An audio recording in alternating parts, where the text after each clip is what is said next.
Yeni videoma hoş geldiniz. Bu videomuz salon temizlik videosu. Bunu paylaşmak, çekmek aslında benim için çok hazırlık aşaması zordu. Yani bu temizliğe kendimi hazırlamak çok zordu. Ama yine de dedim ki Feyza sen yaparsın ve girişiyorum. Peki neden girişiyorum onu da söyleyeyim. Aslında 1-2 gün daha bekleyebilirim. Çünkü halım geldikten sonra bile yani hemen hadi şu anda sereceğim diye bir acelesi yok. Ama annem ve babam geliyorlar. Ay o kadar heyecanlıyım ki bunu sizinle paylaştığım için. Annemin zaten gelme planı vardı. Ben bayağı sürekli soruyordum ne zaman geleceksin falan diye. Sonrasında işte annem uçakla gelecekti. Sonra işte Kütahya'dan aktarmalı gel falan dedim. Ondan sonra dedim ki hiç olmadı dedim babamla gelirsiniz aktarmalı beraber gelirsiniz. Babam dedim 2-3 gün kalır çünkü işlerden dolayı çok kalamaz diye düşünerekten. Babam dedim kalır birkaç gün o döner. Sen dedim 1-2 hafta daha bizimle kalırsın. Ondan sonra dedim biz seni buradan bindiririz uçağa falan. Baya planlar falan yapıyordum. Sonrasında babam dedi ki ben de dedi işleri ayarlayabilirsem belki beraber geliriz arabayla dedi. Tabii ben arabayla geleceklerini duyunca, babamın geleceğini de ekstradan duyunca inanılmaz mutlu oldum. Kesin değil falan demişlerdi. Bugün de tekrardan konuştuk. Kesinleşmiş ve file markete gitmişler. Beni aradılar. Dediler ki istediğin bir şey var mı file marketten? Anneme dedim anne turşu yaptın sen bir dünya dedim. Ben onları gördükçe özenmiştim zaten. Onlardan getirir misin dedim. Sonra sağ olsun kayınvalidem de dedi ki ben de bir şeyler koyayım. Turşu yaptığım turşulardan koyayım dedi. Bir de arasa çalışma masası gönderiyor kayınvalidem. Görümcemin önceden kullandığı çalışma masası vardı. Bunu zaten bize demişti daha önce götürün diye. Ben de dedim ki arabamıza sığmaz. Zaten her yerimiz eşya oluyor her gittiğimizde dönüşte falan. O yüzden götüremeyiz şu an demiştim. Ama babam şimdi büyük arabayla geldiği için en azından arabanın bagajına koyulabilir diye düşündük. Aras zaten seneye 1. sınıfa başlayacak. Bu yüzden de faydası olacağını düşündüğüm için onu da getirecekler. Yani çok şükür kavuşuyoruz. 1,5 ay oldu galiba. Evet 1,5 ayı geçti şu anda. Biz oradan dönelim. Bayağı da vakit geçti. Ben de gerçekten özledim. Sonuçta ailemizden uzaktayız. O yüzden de gelmelerini çok istedim. Ve çok da mutluyum şu anda. Yarın yola çıkacaklarını söylediler. Bugün gece olduktan yani bugün sabaha karşı mı çıkarlar? Yarın sabah mı çıkarlar? Yarın akşam mı çıkarlar? Konuşmadım. Kaç gün kalacaklarını da bilmiyorum açıkçası. Yani başta bir 5-6 gün gibi konuşmuşlardı ama sormak da istemiyorum. Önemli olan geçirdiğimiz güzel vakit benim için. İnşallah güzel vakit geçiririz. Ben de onlar geldiğinde çok fazla ev vlogu çekemeyeceğim. Çünkü ailemle güzel vakit geçirmek istiyorum. Biliyorsunuz ki kamera karşısına çıkmayı sevmiyorlar. Ve ben de saygı duyuyorum bu kararına herkesin. Gözükmek isteyen herkese buradan çekerim, gösteririm. Ama gözükmek istemeyenlere de saygım sonsuz. O yüzden de onlar geldiklerinde video çekmeyeceğim. Bu yüzden de dedim ki Feyza annenler gelmeden evini temizle ki geldiğinde annene de iş çıkmasın, sana da iş çıkmasın. Güzelce hep beraber vakit geçirin. Şimdilik bu kadar konuşuyorum. Çok konuştum. O zaman ilk önce koltukları silerek başlayacağız. Ben bir güzel koltukları sileceğim. Tek bir yere toparlayacağım. Ondan sonra güzelce yerlerimizi temizleyeceğiz. Perdemizi yıkayacağız. Makinede çamaşırlarım var. Onları sereyim önce. Perdemizi makineye atacağız. Koltukları sileyim ki dedim burası. Çünkü perdeyi çıkardıktan sonra inanılmaz güneş gelecek ve rahatsız edecek o güneş beni. Önce koltuklarımı tertemiz sileceğim. Sonrasında perdeleri yıkamaya atacağım. Camını silip yerini silip çıkacağım. Ama bugün yetiştiririm ama sarkar bilmiyorum. İnşallah bugün yetiştirebilirim. Yetiştiremezsem şöyle yapacağım. Çünkü zaten yani yorucu bir iş. Şöyle bir üstüm başımı değiştiririm. Hemen ikinci bir videoya geçerim. Yani yetişmeyecek olursa ikinci bir videoya başlatırım sizin için. Sonra da inşallah oturma odasını temizleyeceğim. Bugün oturma odasını yetiştirebilir miyim bilmiyorum. Annemler kaçta çıkarlarsa çıksınlar. Zaten yarın her türlü yolda geçecek onlar için. O yüzden de yarın da oturma odasını yapmaya çalışacağım. Hadi bakalım o zaman ben koltukları silerek bu temizliğe başlıyorum. Size de iyi seyirler. Önce koltuğu bununla güzelce süpüreceğim. Süpürdükten sonra da burada suyum var. Bu suyun içerisinde yine o Actisoft'un sıvı beyaz sabunu ve bir tane de böyle Vipahmet mi oluyor? Vipahmet'in böyle üçgen bir temizleyicisini kullanıyorum. Bunu güzelce bunun içine daldıracağım, sıkacağım ve koltuklarımı temizleyeceğim. Zaten perdeyi yıkamaya attığım zaman da muhtemelen o sıcaklıktan dolayı bunlar zaten akşama kadar kururlar. Hızlıca şimdi süpürgeyle başlıyorum.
Koltukları silme işi bitti ama inanılmaz yoruldum ve terledim.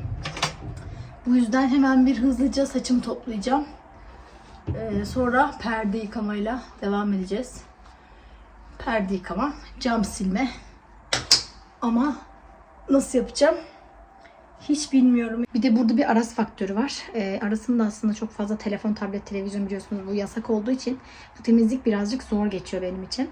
Az önce yine işte anne bir şeyler yapalım, işte ben de yardım edeyim falan dedi. Ben dedim ki Aras sen balkonu yıka. Ben orada biraz video düzenledim. O arada Aras balkonu falan temizledi. Yıkadı. Böyle bir enerjisini falan attı. Ondan sonra dedim ki Aras dedim hadi 10 dakika sana bir hak verdim. O aralıkta da böyle yapabildiğim kadarıyla yaptım. Yani yetiştirebildiğim kadarıyla yetiştireceğim. Şöyle ki aslında bunun tabii ki acelesi yok. Yapmak zorunda değilim. Bir de yani böyle aşırı pis değil. Koltuklardan çıkan suyu da gördünüz zaten ama yine de halılar gelecek. Tertemiz eve gelsin. Tertemiz odaya gelsin diyerekten öyle bir karar aldım. Şimdi birazcık mola veriyorum. Ondan sonra perdeyi atıp makineye camlarını sileceğim.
Evet, iki cam arasındaki farkı görebilirsiniz aslında.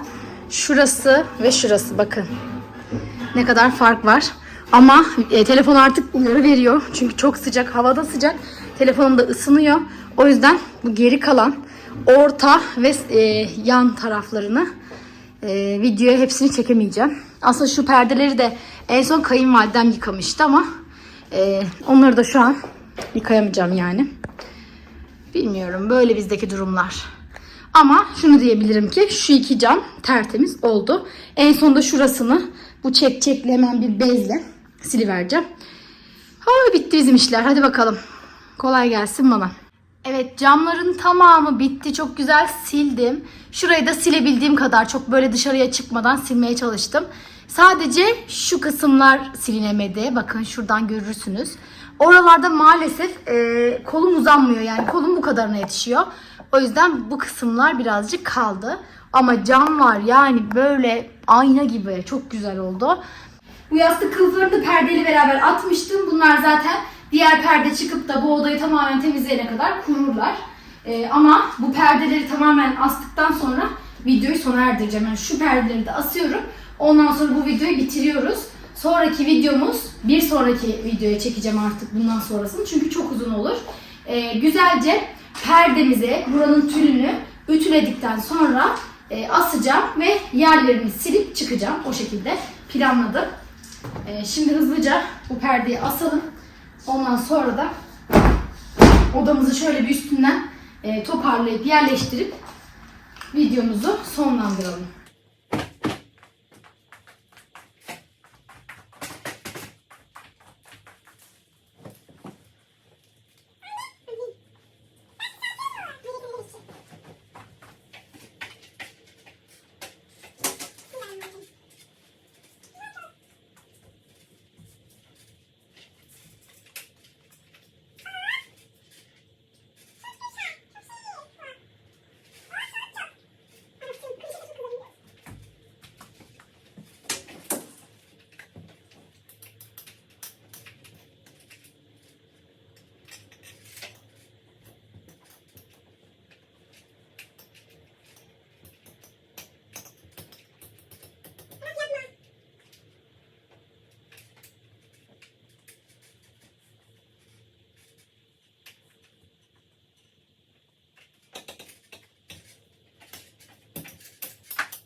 Evet, şu anda perdemi ve koltuklarımı görüyorsunuz. Bunlar odadaki temiz olan şeyler. 30 derece 400 devir sıkmalı bir perde programı var. Onu attım. O da ön yıkamalı olduğu için bembeyaz güzelce çıkacak perdemiz. Ben onu beklerken o arada evimin geri kalan kısımlarını birazcık toparlayacağım. Elden geçireceğim. Üstümü başımı değiştireceğim. Bir duşa girerim. Ondan sonra diğer videoyu sizin için çekmeye başlarım. O videomda da inşallah buranın tülünü ütülediğimi göreceksiniz. Ütüleyeceğiz. Güzelce asacağız. Sonra da inşallah yerlerini sileceğiz. Buraların tozunu alacağız ve başka da işim kalmıyor. Odadaki her şeyi çıkarmaya çalıştım. Bu arada annemler benim çilli begonvilim vardı Afyon'da. Beni önceden takip edenler bilirler. Çilli begonvilimi de gelirken getirecekler. Çok mutluyum bunun için. Yani evimde hiç çiçek yoktu. Aslında buraya çiçek de çok dayanmıyor ama inşallah sıkıntı olmaz. Burada o çiçeğime bakabilirim. Şimdi artık bu videoyu burada sonlandırıyorum. Gel buraya bay bay yapalım. Kanalımıza abone olun. Sonra video değil. Evet, her temizliğin arka planında böyle dağılmış bir ev vardır. Bunu da unutmamak gerekiyor. O zaman tekrardan yeni videoda salon temizliği part 2'de görüşmek üzere. Kendinize iyi bakın. Hoşça kalın.